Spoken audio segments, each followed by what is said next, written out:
السلام علیکم دوستوں، تربیت ٹی وی میں آپ سب کا خوش آمدید۔ دوستوں، سلطنت عثمانیہ دنیا کی وہ واحد سلطنت تھی جو 600 سال تک مسلسل برقرار رہی اور اپنے وقت کی عالمی طاقتوں میں اس کا شمار ہوتا تھا۔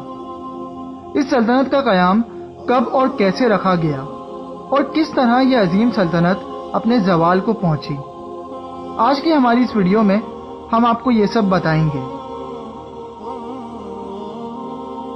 دوستوں، سلطنت عثمانیہ ایک ایسی سلطنت تھی جس کا نام کسی نسل یا قوم سے نہیں بلکہ اس کا نام اس کے حکمران سلطان عثمان غازی کے نام سے منسوب ہے۔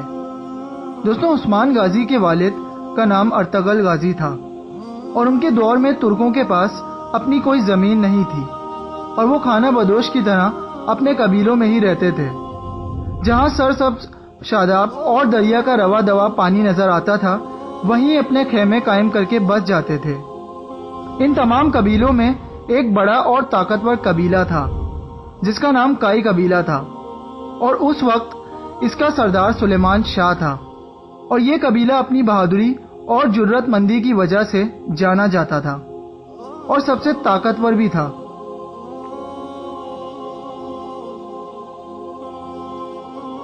دوستوں، اس قبیلے کی شروع سے یہ خاصیت تھی کہ یہ لوگ اسلام کی سربلندی کے لیے ہر وقت جہاد کے لیے تیار رہتے تھے، جبکہ اس وقت کے مسلمان دشمن کی چالوں سے کافی کمزور بھی پڑ گئے تھے۔ منگولوں نے ہر طرف سے مسلمانوں کو گھیر لیا تھا اور سلجوق سلطنت بھی اپنے زوال کی طرف تھی۔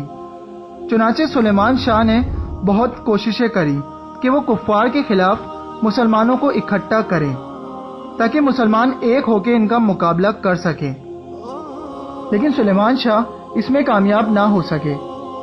سلیمان شاہ کی وفات کے بعد ارطغرل غازی قبیلے کا سردار بنا۔ دوستوں، ارطغرل غازی ایک انتہائی بہادر اور جنگجو شخص تھا جس نے اپنی بہادری سے ترک قبیلوں کو اکٹھا کیا تاکہ وہ بر وقت منگولوں اور صلیبیوں کو شکست دے سکیں۔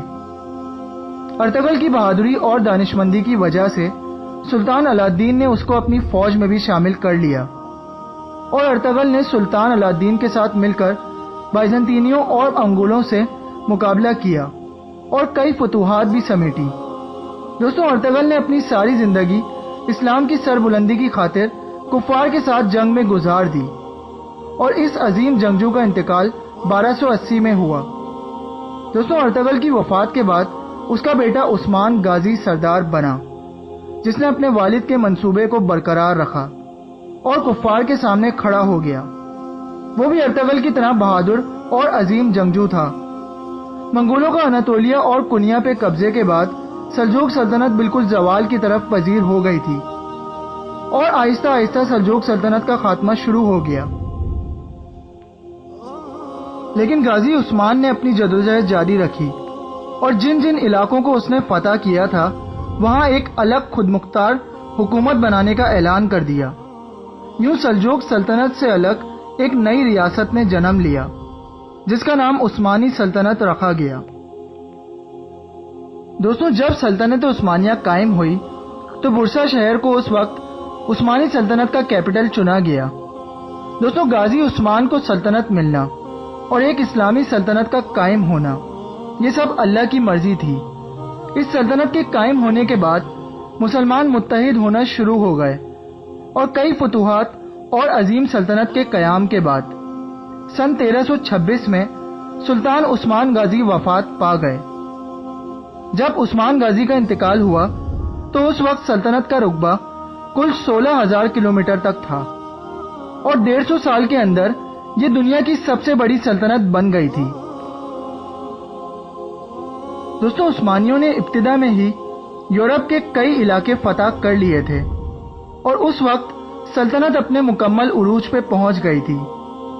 پھر 1453 میں سلطان محمد فاتح نے قسطنطنیہ فتح کر کے نبی صلی اللہ علیہ وسلم کی حدیث مبارکہ کو پورا کر دیا، جس کے تحت قسطنطنیہ دنیا پہ حملہ کرنے والے لشکر کے بارے میں مغفرت کی بشارت دی گئی تھی، اور صحیح بخاری میں یہ حدیث واضح طور پہ درج ہے کہ آپ صلی اللہ علیہ وسلم نے فرمایا، تم لوگ ضرور قسطنطنیہ فتح کرو گے، اس کا امیر بہترین امیر ہوگا اور اس کا لشکر بہترین لشکر ہوگا۔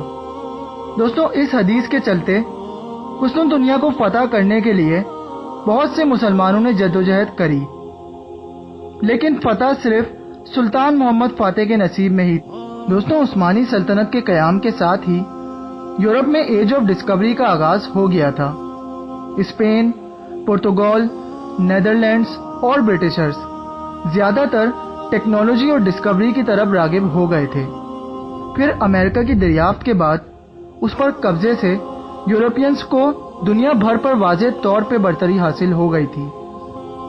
دوستوں، 16ویں اور 17ویں صدی میں سائنس اور ٹیکنالوجی کے میدان میں یورپ نے تمام دنیا کو پیچھے چھوڑ دیا تھا، جس کی وجہ یہ تھی کہ نیوی کے شعبے میں انہوں نے نئے آلات ایجاد کیے، جس کی وجہ سے ان کی سمندری گرفت بہت مضبوط ہو گئی تھی۔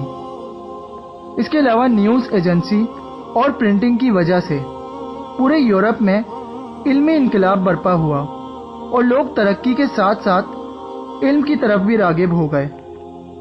دوستوں، اگر سلطنت عثمانیہ بھی ٹیکنالوجی، سائنس یا پرنٹنگ پریس سے اپنی عوام اور اپنی سلطنت کو فائدہ پہنچاتے تو شاید آج دنیا کی تاریخ مکمل طور پر مختلف ہوتی۔ چنانچہ یورپ آگے بڑھتا چلا گیا اور سلطنت عثمانیہ سال بہ سال زوال کی طرف جاتی چلی گئی، اور پھر پہلی جنگ عظیم کے بعد انگریزوں نے سلطنت عثمانیہ سے اناطولیہ کے علاوہ تقریباً تمام علاقے چھین لیے۔ دوستوں، یہ سلطنت 623 سال قائم رہی اور بالآخر 1924 میں اپنے اختتام کو پہنچی۔